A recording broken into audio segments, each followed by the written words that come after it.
जोयान जाकिर चौधरी को आवाज देने जा रहा हूं मैं कि वो अपनी स्पीच पेश करे और उनको इन चार मित्रों से आवाज दूंगा मैं कि दिल में एक समंदर समाये बैठा हूं, दिल में एक समंदर समाये बैठा हूं, मैं उम्मीदों का जहां बनाए बैठा हूं, मैं उम्मीदों का जहां बनाए बैठा हूं।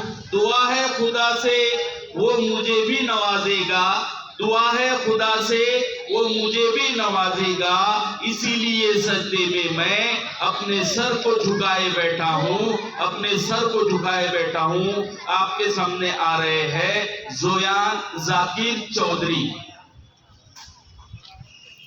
Good morning, Honorable Chief Guest. Good morning, Honorable Chief Guest, respected heads and madams, and my dear friends and my lovely parents. Assalamu alaikum. After getting independence from the British rule in 1947, India did not have its own constitution. The championship of Dr. Bhimrao Ambedkar in Constitution of India. The Constitution was written the 78th Independence Day of our countries. Now I stop my speech and start my audio. क्या खूब बता रहे हैं 26 जनवरी के भारत में चेहरे हैं मौसम बड़ी खुशी के।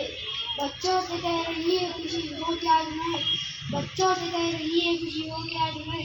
हाथों में परचम भारत का लहरा है, हाथों में परचम भारत का लहरा है। जय हिंद, जय भारत, अल्लाह हाफिज़।